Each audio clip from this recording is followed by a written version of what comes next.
Madam Chair, ngayon lang po yata mangyayari. Nasapilitan ako po itatayo sa plenaryo para idepensa ang budget ng isang ahensya. Tama po. Ngunit, wala naman po siya rito eh. Napakadali po sanang idepensa. Sapagkat may mga ibang bagay talaga dyan na siyempre kailangan namin ng coordination. Tatanungin po ako eh. Karaniwan po, makikita mo naman talaga dyan eh. Kapag nakatayo siya doon, halimbawa, ang magdidepensa vice chair, Opo. Yung head ng agency o kung sino man yung inatasan, merong nasa likod nung nagdidepensa. Yun ang pangunahing nasa likod ko. Binubulungan ka. Yan. Paano mo sasagutin? So naintindihan ko yung kanyang kalungkutan eh. Yung panlulumo niya. At saka siguro yung kanyang, siguro may konting pag-aalala eh. Opo. Dahil nag-iisa siya doon eh. Sino yung bubulong sa akin? Mahirap nga naman yun. Kaya lang, hindi dapat sana naging ganun eh. Kung yung tradisyon namin ay sinunod lang. Wala sanang problema si Kong Adyong. Alam mo bang si Kong Adyong ay nag-graduate sa New Era University? Totoo ba? Sinabi niya sa akin eh. Ganun ngayon ko na naalaman. Kaya pala Sinabi niya sa akin. si Kong Adyong Oo. Kaya pala ako maganda ka lalaki. Ay, yun na. Yung kasi guwapo dyan ka ako. Dyan ka ako, ay kinikilatis yung pagmumukha. Kaya si Jen, hindi na-graduate dyan. Ito po kung ngayon balita. House Budget Committee recommends a 1.29 billion pesos cut on the 2025 budget of the OBP, reducing it to 733 million from the original DBM recommendation of 2.03 billion pesos. O sa mga TED, parang 1/3 na lang ang natira. Yes, mukhang pampasweldo na lang ng tao ang matitira doon. Mukhang maganda-ganda pa yun eh. Ganun ho ba? Ay, mabuti, hindi naglagay ng piso. Ayun na nga po. Kasi kung gagawin nila yun, ang masasakal naman doon, ay may mga tao ang tanggapan ng pangalawang pangulo na wala namang kinalaman sa politika po. Pero ngayon lang nangyari, sinasabi ko sa iyo. Opo. Hindi lamang yung paraan. Hindi lamang yung paraan. Opo. At saka yung forma ng pagdidispose ng budget ng Office of the Vice President ang nagbago. Pati yung nilalaman ng budget talagang drastically na binago. Ngayon lang nangyari sa taong ito. Paano ibig sabihin ko? Hindi namin maintindihan yun. Yung paano binago po? Yung paglalaanan? Magkano ba talaga yung rekomendasyon ng DBM? 2.03 billion po. Pagkaraniwan, hindi ginagalaw yan. Yan ang sinasabi ko. Okay. Base doon sa umiiral na tradisyon na sa matagal na panahon, pinangangalagaan at ino-observe ng mga miyembro ng House of Representatives. Ang natira po 733 million na lang. Niwala 1 billion kong eh. Kaya nga, halos 1/3. Opo, tama kayo. Nako, May kaugnayan dyan sa tinatanong mo sa akin kanina. Na? Pwede ba natin kamong i-discussion? Ayun na nga po kong.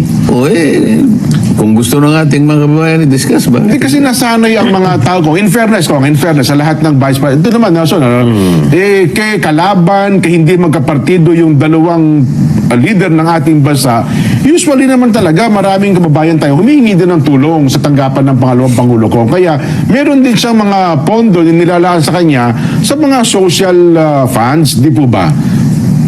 Wag na yung office ng Vice President dyan. Kami nga na members ng House of Representatives. Tama kayo. Hindi po namin tungkulin yung magbigay po kami ng ayuda. Meron pong nangyayari na ganyan kung ipadadaan sa amin yun. Pero kinakailangan po nating ipaliwanag, wala po sa gawain namin yun. Wala po yun sa sinumpaan namin. Sinumpaan po namin tungkulin, katawanin po namin kayo upang ang interes po ninyo ay palaging nadidinig at palaging napuproteksyonan. Kaya lang hindi mo sasabihin mo, halimbawa, pumunta ka sa isang nasalantang lugar dyan, Nelson. Alam mo naman binaha, halimbawa. Di nagpunta ka ng Marikina. May dala-dala kang isang kahon. Unang-una, tinitingnan yung kahon mo palagay ko. Isang kahon lang po. Ano kaya gustong patunayan itong Congressman Nelson Lubaw na to? Alam na niyang binaha tayo rito, parang Parang nakikita ko isang kahon lang. Opo. O edi, magsisimula kang magsalita ngayon. Pinabuksan mo yung kahon. Ang laman nun ay yung mga panukalang batas na naisulong mo. Para wag mong buma, itong panukala ko. Ipinali. bago ka pa matapos mo yung ano, baka wala ng tao eh. Disgrasya. Baka binato Mga pa kayo. kababayan, may dala po akong kahon dito. Meron kayang maniniwala sa'yo? Hindi lang yung paniwala. Meron kayang makikinig sa'yo na nagpunta ka doon sa harap ng bagong mangyayari sa buhay nila na nakanganga sila, talagang walang-wala dahil Opo. sila'y nabaha. Ang pangunahin nilang inaasahan sa'yo, maghatid ka ng kahit anong may pantatawid nila sa buhay. Pantawid. Pero ang talagang gawain mo, Nelson, totoo naman eh. Kaya mo ginawa yon sapagkat ito po ang aking mga panukalang batas na ito po lahat ay para sa inyo. Bago mo pa matapos yung una pa lang, kasi ang dala-dala mo siguro mga 2,500 pieces of legislation, kaya isang kahon eh. Opo. Oo. Isa pa lang. Palagay ko wala ng tao makikinig sa iyo eh. Ano ang ibig ko sabihin ngayon? Pangkaraniwan na, aasahan ka ng kababayan natin. Maging isa ka ring tulay namin. Oho. Tingnan mo din ang kalagayan namin. Kaya nga kung minsan, kinikilala na rin namin, o sige ikaw, bigyan mo rin kami para tulungan ka namin, ay daan sa ano, at matulungan ka namin pagtulungan nating ibigay sa tao Ayan. ang pangunahing pangangailangan. Pero kailangan nating ipaliwanag, hindi po yun ang aming pangunahing gawain. Opo. Ganon eh. Oh. Eh, ngayon, ini-imagine ko pa lang kung natitindig isang congressman, yun ang sinasabi, natatawa na ako eh.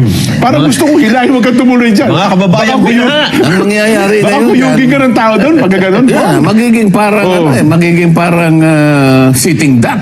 Opo. Ha? Kumbaga sa gera din. Opo. Alam na ng kalaban mo, wala ka ng bala eh. Oho. Ha? Tama po. Naghihintay ka lang, katapusan mo na kanya. Kasi, kabisado nila sa laki ng tinga. Hayaan mo siyang magpaputok mauna. Bilang nila yung bala mo. Magkano ang binigay? 700 million? 733 million ang natira ko. O pang ano lang, pang sweldo. Ha? Pambili lamang ng pagkain. Oho. Wala na siyang pambili ng bala. Sa palagay mo ba? Palagay mo ba magtatagumpay yung opisina na yun sa kawalan mo ng bala? Oho. Tatawanan ka nung kalaban mo. So, paano ngayon yan? Ganun ba yung ano? Ganun ba yung layunin? Oho. Aba, tandaan mo, Nelson. Ang opisina niya ay pangalawang pinakamataas sa ating pamahalaan. Ganun ba ang pagtuturing mo? Na ganun na lang ang tingin ng tao sa kanya? Ganun ba yung gusto mong gawin? Baka maawa ang tao sa kanya. Nako, yun ang delikado. Ang mga Pilipino pa naman kong kapag ka-underdog, kinakaawaan, ay kukuha din simpatya po yan. Paano gagawin mo? Talagang maawa sila dyan. Yan, oho. Kailangan ba niya sabihin sa tao, pasensya na po kayo? Totoo naman eh. Pero baka ang mangyari dyan, ang magpupuno ng pagkukulang na yon, mga tao na nag-aalala na baka maging kawawa ang kanyang figura sa pananaw ng taong bayan. Oho. So, maaaring gumawa sila ng parang, sige, mag-donate na lang tayo. Oho. Bigyan natin siya rin mula sa atin na tayo nang magkusang mag-donate para yung nawala sa kanya, punuon na lang natin. Aha. Ganun ang mangyayari siguro eh. Ay, nako. Anyway, kung ano, siguro, doon sa part naman ng, siyempre, may mga tao din po na nagkukomento. Di ba dapat din naman talagang alamin natin kung saan nila ginugol ang mga pera, pondo ng taong bayan. Kasi perde naman ng taong bayan yan eh.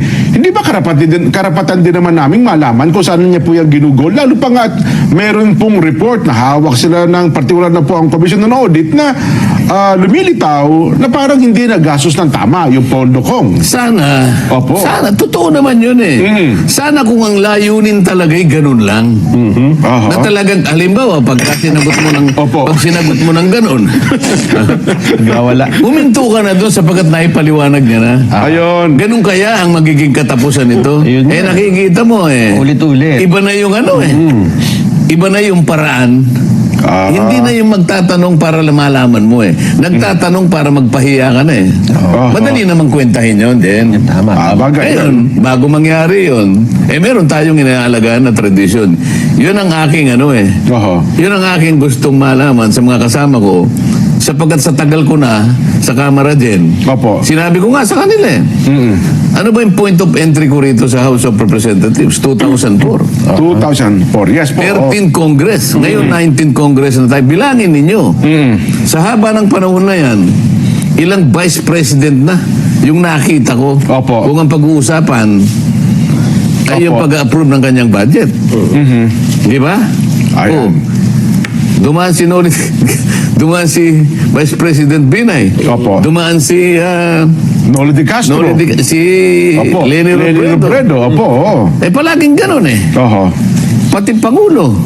Pangulong Duterte, Pangulong Pinoy, Pangulong Gloria Macapagal Arroyo. Oho. Palagi ang sinasabi, pagka budget na ng presidente o pangalawang pangulo, Parliamentary. Your Honor, in line with the time-honored tradition of the House of according courtesy to the office of the President, ganun eh, I move Opo. to terminate the consideration of the budget of the office of the President. Palakpakan na yun dyan. Ay, opo. Alam mo ang basihan doon, alam mo yung batayan, yung kaukulang paggalang sa opisina ng dalawang pinakamataas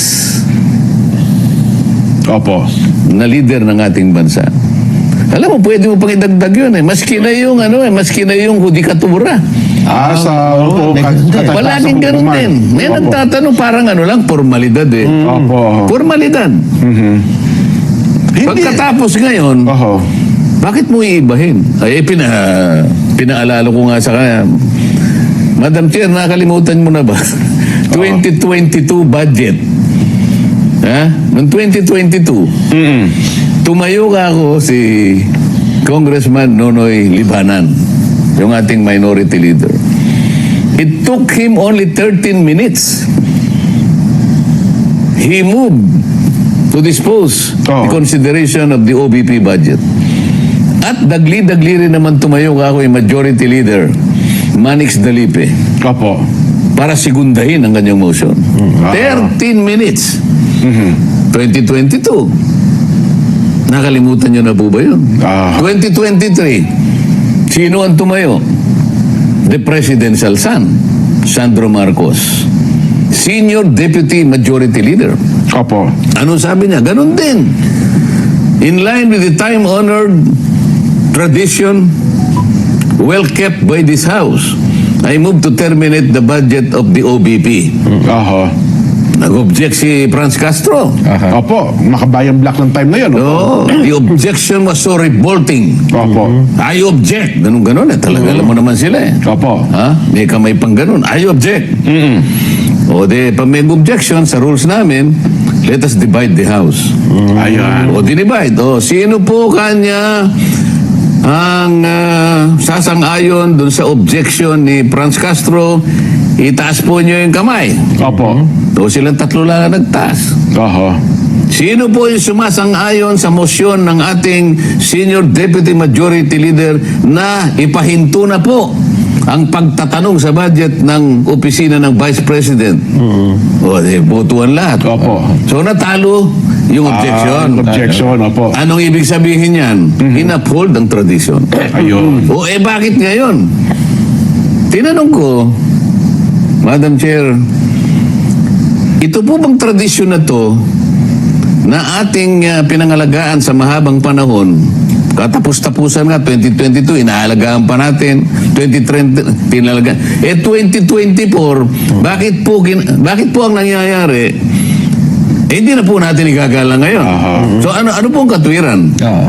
Bakit sinagot naman ni Chair Kim Bokong na nung tinanong niyo siya, ang sagot niya, opo, ginagalang pa naman po natin yan. Di ba yun po naging sagot niya ko? May problema. Hindi ganun sagot. Oho.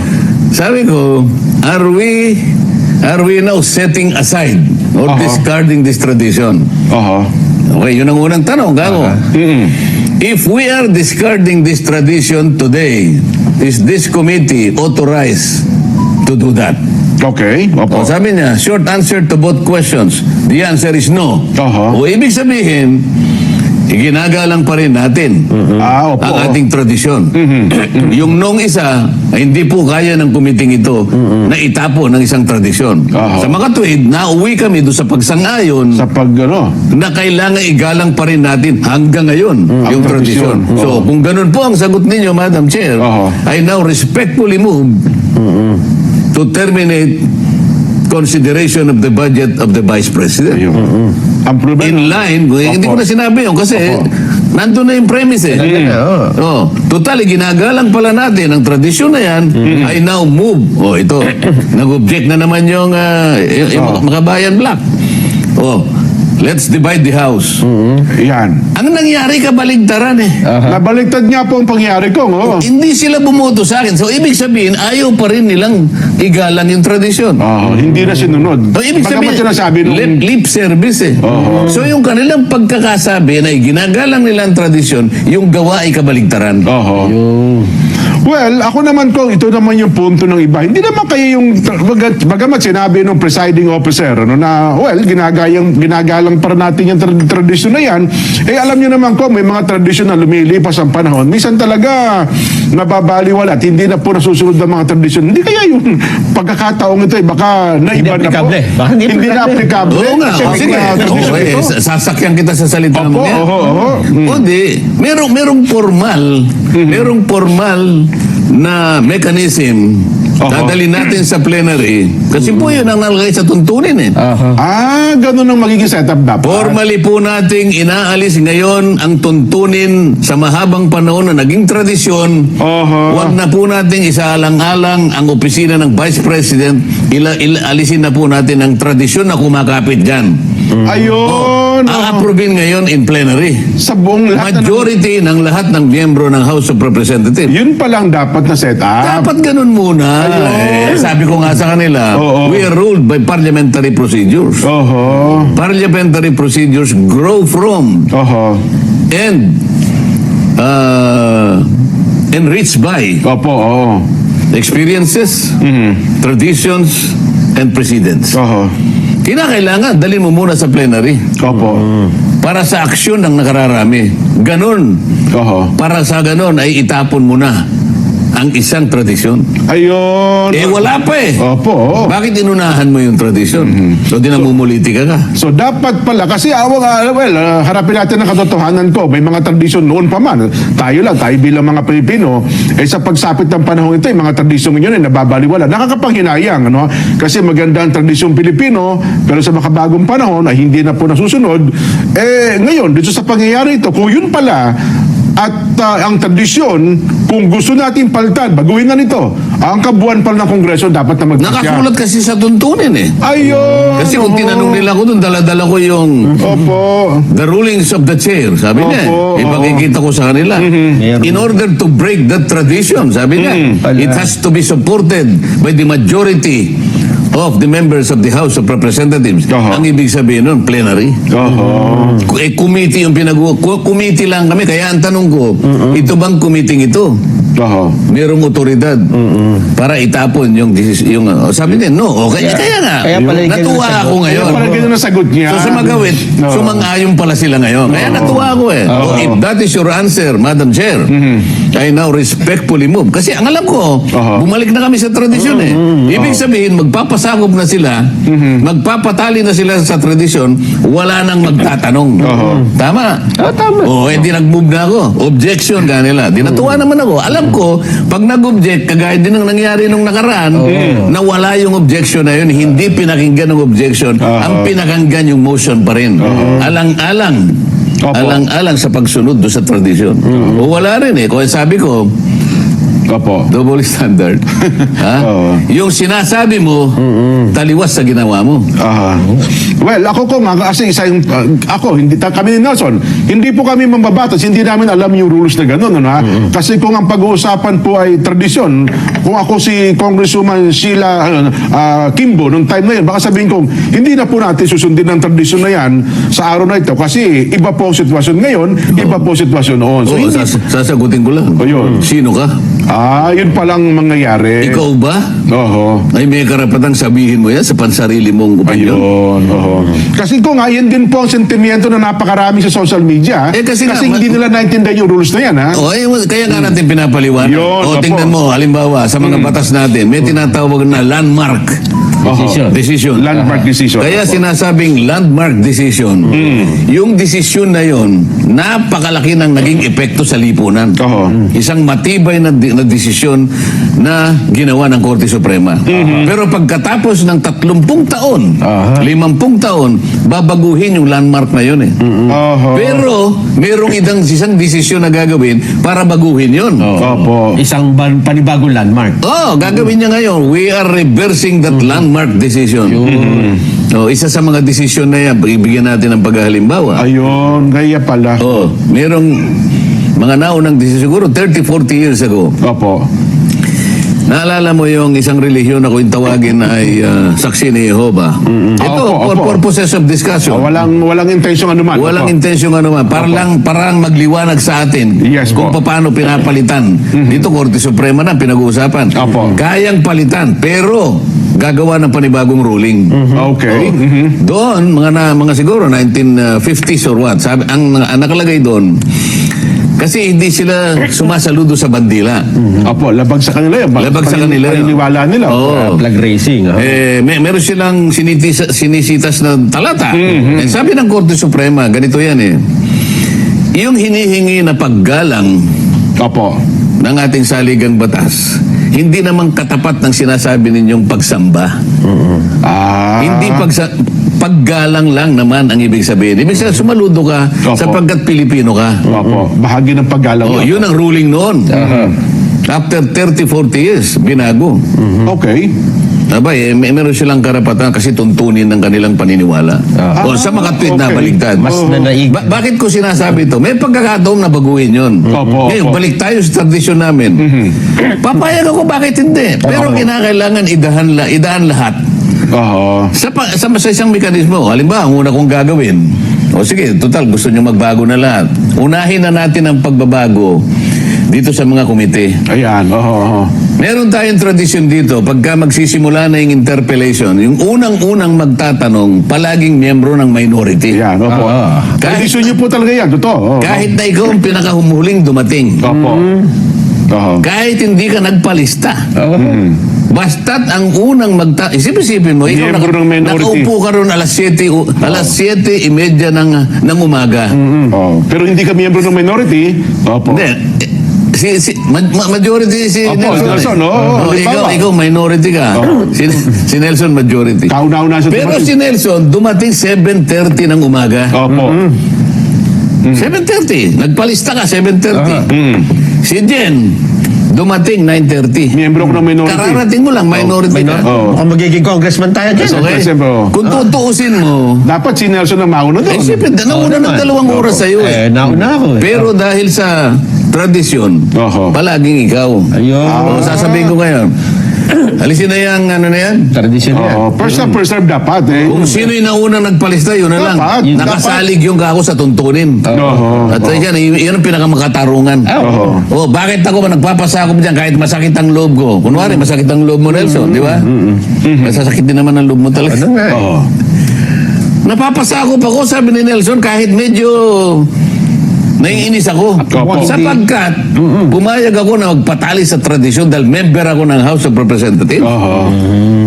Tama. Gusto nyo tanggalin na natin yan? Tanggalin na natin lahat yan. Oo. Eh kasi ngayon, ako actually kung kahapon ng komentaryo namin ang banggit namin, meron talagang mga tradisyon na hindi talaga akma ngayon. Well, kung ganyan pala ang rules ng Kongreso, Dapat pala, gumawa sila muna ng paraan.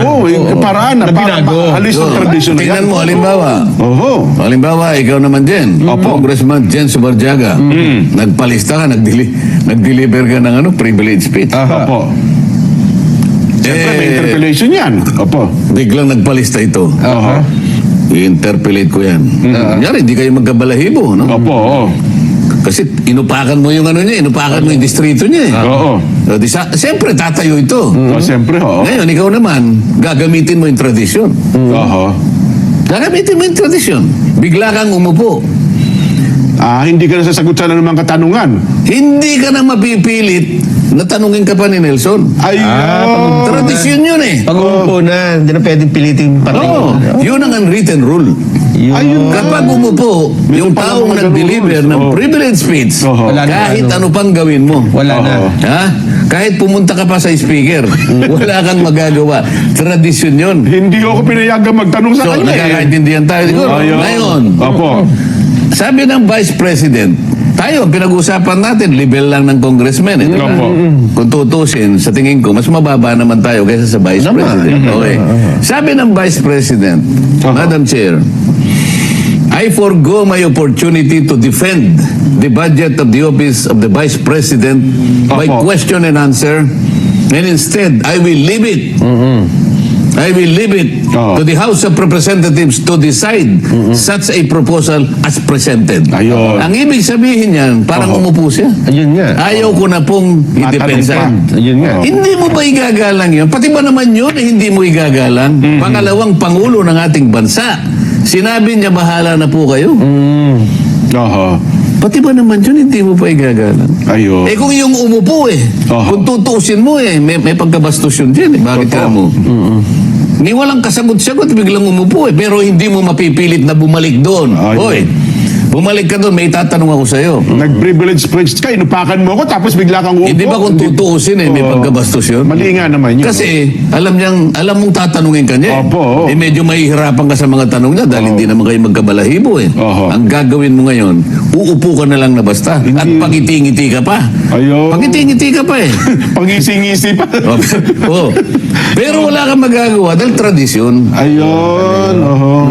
Ngayon, paano ngayon? Tanggalin na natin lahat ng mga tradisyon niya? Dapat siguro, Kong. Kasi mukhang hindi na akma. Gaya ngayon. Ang komento nga namin kahapon sa isang simpleng tradisyon noon, na marami na pong tradisyon talaga na hindi na nasusunod sa kasalukuyan, Kong. Baka naman yung tradisyon sa Kamara na ginagawa nyo dati, baka kinakailangan na rin baguhin sa mga Oo susunod nga, pa. pero merong formal na ceremony. Mayroon palang mga proseso, Madali may naman gawin. mekanismo. Halimbawa, nagpulong-pulong kami. O sige, dahil sa mga huling mga pangyayari sa ating buhay, huwag na natin sigurong igalang Oho. ang opisina ng Pangulo at saka pangalawang Pangulo. Oho. Subject for questioning na rin dapat sila, di ba? Hindi ba? Hindi. Ganito, parang hindi na tama. Kunwari, ganun. Opo. Kailangan pagtatanungin na rin natin ang opisina ng Pangulo. Kasi sa mahabang panahon, hindi nga natin na itatanong. Halimbawa, nag-usap-usap kami. Huwag na nating isaalang-alang yung paggalang, yung kaukulang paggalang, pagtatanungin natin. Opo. O, gagawa tayo ngayon ng isang ceremony sa plenary yan. Oho. O, merong mag-move.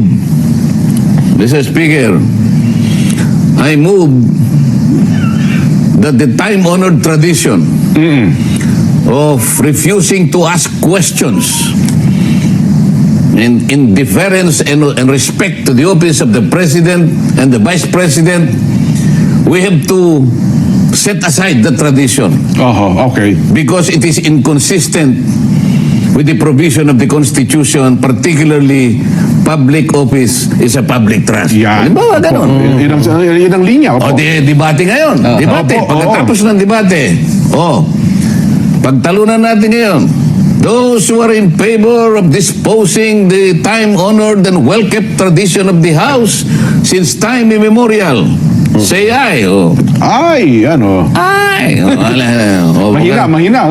Yung nay, ayaw ikaw, walang mangyayari. Pero kung malakas yung ay, tapos ang tradisyon. Ayun. Hindi yun, nandito lang kayo. May sino ba kayo dyan? Oo. Committee lang tayo?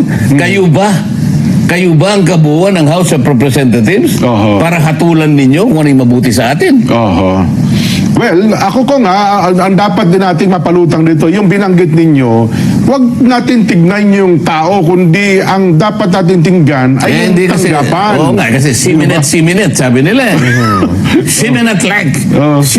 Sabi ko, you may not like, Oo. sabi ko din, you may not like You may the not- person Oo. occupying the office. Oh. You may not want her presence here. You may not want the kind of answers that she provides to you. Opo. But you have to respect the office of the Vice President. Yun ang dapat na lumutang sa bahay. Iba yung tao na nag-occupy, iba yung opisina. Yun ang hindi nila maintindihan eh. Oho. Yung Pangulo ng Pilipinas, si BBM. Opo. Kung ayaw mong igalang si BBM, bahala ka sa buhay mo. Pero yung opisina na yun, Bilang Pangulo ng bansa, yung yung tanggapan Pangulo ng bansa. Oo, tama. Anong klase kang mamamayan, hindi mo igagalang ang opisina ng Pangulo? Oho. Opisina ng pangalawang Pangulo? Oho. Kaya nga sabi ko sa kanila, we are defined by the traditions that we proclaim Oho. and that we keep. We are supposed to be honorables. Why do you think you are supposed to be called honorables when you cannot even honor the traditions that we keep Oho. since time immemorial? Nak. Mabuti na lang, walang sumasagot. May sumasagot doon, parang kung sino-sino lang. Bubulong-bulong na lang po yung iba. Natabi ko pa yung isa. Umalis ka nga rito ako, hindi mo alam ang pinagsasabi. Seryosong pinag-uusapan to, bigla na lang siyang papasok doon eh. Huwag ka naman papasok ng kaalanganin na gano'n. Mahalata ka naman na parang Hindi, nag-aagaw atensyon ka lang. Kung saan nagkakagul, bigla kang Hindi papasok. ka, alam niya kasi close sa inyo. Barkada niyo naman Alam yun. ko naman yun. Kaya lang, kung minsan yung pasok niya mali. Ayun, opo. Kasi ngayon, viral na rin kayo sa TikTok ko nga. Yung, kasi di ba, Sheminette, yung iba. Yung sa inyo naman, Yuminette. Yuminette. Opo, Yuminette yun. Yun ang viral. Kaya natutuwa din naman kami. Kahit pa ganun eh, viral. Ay, nako. Anyway, Kong, napakarami nating di pangkaraniwan na nakasubaybay ngayon sa atin sa social media. Teka muna, napabayaan mo yung ating mga nakasubaybay na naghihintay sila ng tanong mo. Mas gusto nila makinig ngayon eh. Mas gusto nila atang pakinggan kung ano ang mga gusto nyo sabihin, Kong eh. Oh. Pero teka lang, bago lang tayo magtanong, kasi nga naman, ang report din naman ng COA kung ang pinagbabatayan, hindi ba dapat din namang ipaliwanag ng anumang tanggapan? Huwag na natin tingnan yung pangalawang Pangulo, yung mga report na nakita ng COA, Kong. So, mabuti. Oo. Mabuti na itanong mo yan. Kaya nga bumalik ako eh. Nung pagkatapos nung alingas-ngas, nung umaga, Opo. na umabot ng halos katanghalian na yun eh. Opo. Nung may pahayag ko na yung aking sentimiento, bumalik ako sa opisina ko, medyo malayo-layo yung RBM kasi dyan eh. Opo. Kakain ako kasi hindi ako makakain sa meeting eh. So doon na ako kumain. Pero actually, konti lang ang kinain ko eh. Nandun pa rin kasi yung pagkainis eh. Pero kumain naman ako. Tapos, naalala ko na meron pang naiwan dun sa COA. Sabi ko, sige kako, balik tayo ron sapagkat naipalista ko yung pangalan ko. Mabuti din naman yon para sa ganon. Kasi nga, yung mga lahat ng tanong na gusto nilang itanong ay nakabase doon sa tinatawag na Intelligence and Confidential Fund. Yes po. Oho. O, kaya ang pasimula ko doon sa COA, kung na-subject sa Notice of Disallowance yung intelligence funds ng Office of the Vice President. Opo, sabi niya. Pero ang gusto ko sanang mapansin ng mga kasama ko, ang kauna-unahang layunin ko doon para mapansin ng mga kasama ko eh. Opo. Pangalawa, yung nakikinig na taong bayan, Maunawaan din kung bakit ganun yung pagtatanong ko. So, nung tinanong ko siya, na-cover nga po ng Notice of Disallowance. So, tinanong ko, what is the nature of a notice of disallowance? Kaso hindi niya masyadong maunawaan. Ang gusto ko lang isagot niya, ang notice of disallowance hindi final. Opo. Ang notice of, halimbawa, kasi yung notice of disallowance, halimbawa yung ahensya mo din, Ayan. meron kasing mga parametro eh, may mga standards kung paano mo gagamitin yung pondo. Pag nakita nila may konting list siya doon, o halimbawa, ano kasi yun eh, irregular, ano yan eh, IUEEU. 5 eh. Mayroon pala. Yung I, Irregular. irregular. Okay. Yung U, unnecessary. E, extravagant. Another E, excessive. Tapos ano yung U? Ako pa sa kanya eh. Unnecessary. Hindi, sinabi mo na yun eh. Unconscionable. Ay, opo. Yes po. So, ito yung minamarkahan. So either irregular, excessive, unnecessary, unconscionable, blah blah blah, malalagay ka sa notice of disallowance. Ngayon, sabi ko, nasaan na ang estado niyang notice of disallowance? Ito pong notice of disallowance na ibigay na po namin sa management. Ibig sabihin, Office of the Vice President. Opo, doon sa opisina. Noong August 24, 2024. So, kailan lang, di ba? Bago lang po. Oo. Meron po siyang 6 na buwan para sagutin ito. Isipin mo, 180 days. 6 months pala yan. Sa makatwid, Opo. yung Office of the Vice President, pwede siya sumagot hanggang Pebrero 2025. Oo. Hindi pa siya nagsubmit ng sagot kasi meron pa siyang Ala. plaso na 6 na May period pa. 6 na buwan. O ngayon, sabi ko sa kanya, yun bang notice of disallowance contestable? Yes, sir. Ayan, oo naman. Yan bang akong notice of disallowance appealable? Nagtalo pa kami sa appeal. Kasi po yung appeal, alam ko na yung appeal. Pag appeal, kunyari, dito sa inyong unit, Opo. dinismiss nyo, mag-a-appeal siya sa commission proper, appeal ang tawag. Pero wag mo na dating ano yun, kasi sa amin, hindi naman kami sa ulado yung mga terminology yung ginagawa sa amin, basta sagot, appeal. Appeal po yan, tama naman, Alang-alang sa pagkaunawa lang na mabilis. Opo. Kanya. Hindi siya pupunta sa COA proper kasi sa inyo hindi pa kayo nag-uumpisa eh. Hinihintay mo nga yung sagot niya eh. Doon pa. Oo. Anong gusto nating ipaliwanag doon, Nelson? Jen? Opo. Sasagutin ng opisina ng Vice President sang-ayon sa kanyang pagkakaunawa sa ginawa niya. Oo. Okay, sasabihin niya, hindi po dapat disallow dito. Dapat i-allow nyo sapagkat nagkamali. Kukontrahin niya yun. Ha? Mag-a-argue siya din. Opo. At ipakikita niya sa abot ng kanyang kakayahan, meron naman silang abogado. Hindi po. Ang pagkaunawa po nyo ay ganito. Ang amin pong pagkaka-interpret sa ginawa ninyong parametro, ganito po yun. Ibig sabihin yan, kukontesin niya. May pagkakataon na maaaring manalo yung Vice President. Pwede niyang palitawin. Kasi kung minsan, hindi nakita ng auditor lang yun eh. Tama. Auditor lang yun. Kung minsan walang abogado sa unit niya eh. Kung halimbawa lumitaw na tama yung Office of the... Sa akin lang naman ha. Ano ang ating gustong palabasin dito? Walang pinali pa dyan eh. Sasagot pa lang, mag-a-argue. Iko-contest niya yan, i-a-appeal yan sa katapos-tapusan ng daigdig. So, wala pang bearing Bakit ngayon nagtatanong? Sabi ko doon sa COA, Opo. tama ba ka ako na yung mga kasama ko? Ganun pa lang kalagayan, sasagot pa lang. Yun pa lang Ang pangalawang estado, pangulo, oo. tama ba ka ako nung nakarang isang araw na pinasimulan itong hearing na to, ang mga kasama ko rito ay naglululundag. Oo. Nagalit pa yung isa eh. Hindi po Naglulundag. baka hindi naman si Tagalog ba siya. Ang ibig ko lang sabihin, nag-uunahan pa kayo na pagdamba Oo. sa opisina ng Vice President. Gusto nyong magunahan kayo eh. Ha? Samantalang, kayo po naghihintay pa eh.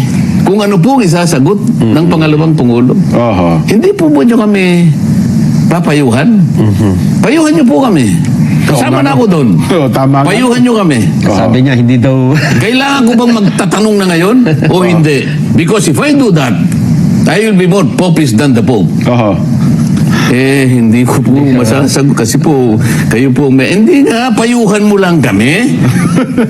Ayaw magpayo. Payuhin mo kami. Oo. Dapat na ba kami magtatanong sa banta gayong ikaw, hindi mo ba pala natatanggap yung argumento at pagsagot ng pangalawang Pangulo? Hindi ka ba matatawa sa amin? Tingnan mo kahit itong mga...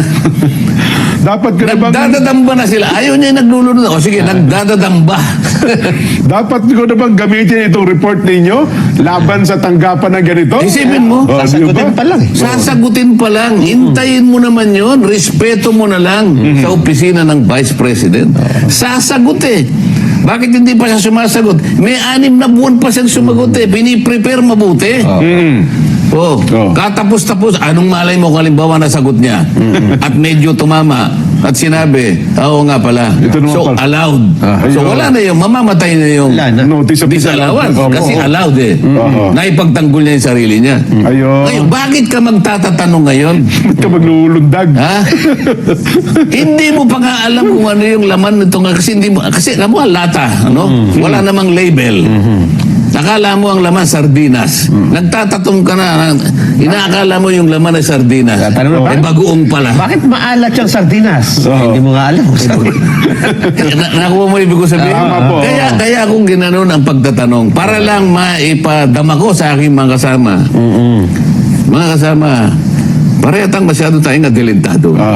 Kaya nga ako'y nagpakababa na rin, sabi ko doon sa Cuba, payuhan mo nga kami. Pati ako isama mo na ron. Opo. Payuhan mo ako. Ayaw niya ayaw naman niya akong payuhan. Hindi kayo nagsalita. Ang imahe dyan, Oo. merong katiwalian, merong yun nga, Parang sila- pinagtatakpan. na hindi sinasagot. Kasi nga meron ng notice eh. Eh, Parang paano kung ganun eh. halimbawa, humaba itong usapin na to? Halimbawa, nakaharap yung COA. Opo. Mr. COA Representative, Madam COA Representative, sino po ba sa amin dito sa kabuuan ng House of Representatives ang merong notice of disallowance? Nako, lahat po, malamang. Kaya sabihin niya, mawalang galong na po sa inyo, sir. Opo. 99% po meron kayong notice of disallowance. Lahat ng Ano mga- kaya? Totoo. O paano ngayon? Yun ang malaki, totoong katotohanan kong. So nagtatanong ka tungkol sa disallowance na hindi pa sinasagot, samantalang ikaw ay meron din? Pati Makabayan Black ko, meron yan. Merong nakasulat sa Biblia eh. Oho. Ha? Huwag mong titingnan kanya. Oho. Yung muta nung kapatid mo. Oho. Ang tingnan mo ay nakahambalang sa sarili mong mata. Baka mas malaki pa yan ano yan. Oo, nakalagay pa ron eh. Totoo. Parang isang punong kahoy ang nakabara sa kanyang mata eh. Ano ibig niya sabihin? Umalis ka dyan sa likod ng puno na yan. Oho. Kasi natatakpan ka eh. Hindi mo nakikita yung katwiran eh. Lumabas ka dyan para makita mo yung totoo. Kasi medyo nababara yung paningin mo eh. Ayun. Hindi, pero kailangan natin ng Ay, siyempre po, confirmation. siyempre po. Yung pinagdadaldal natin, pinagsasabi natin, kailangan natin makakuha ng confirmation sa kanila kung ano naman ang kanilang yung Kanila namang sentimiento, sentimento. opinion. Oo, di ba? Eh di, gusto ko itanong kung dapat na ba nating alisin yung maraming tradisyon sa Kongreso kong. Kung yaman din lamang, yun ganito pala ang... Hindi, i-limit natin sa nangyari. Kasi walang kasalanan yung ibang tradisyon eh. bagay, Sa bagay. Office of the Vice President. Kasi ito yung nagkasala, ito lang eh, pinilit na tanggalin, na hindi man lang nila isinaalang-alang. Oo. Yung pag-aalaga sa maraming taon, sa mahabang taon, Oho. bigla na lang nilang kinalimutan nang wala namang kaukulang pagpapaliwanag. Ayan. Kaya nung tanong ko, what is the reason? Wala sumagot eh. Oho. Oh. At inaalis na pala yung tradisyon na yun. Kung ano pala. Courtesy At sa hindi mo rin OVP. pala basta maalis yung ganung tradisyon. Hindi Di ba? ganun. Yun pala. Oo, pagtatalunan namin yun at plenary ang mangyayari, ang action dyan. Tama ba? Tama ba ang ginawa ng Appropriations Committee ng hindi pagsasaalang-alang sa tradisyon na matagal na palang umiiral sa mababang kapulungan kung ang pag-uusapan ay yung pagpasa ng budget ng Vice President? Ayun. Yan. Di ba? Tama ba? Baka kasi si malay mo.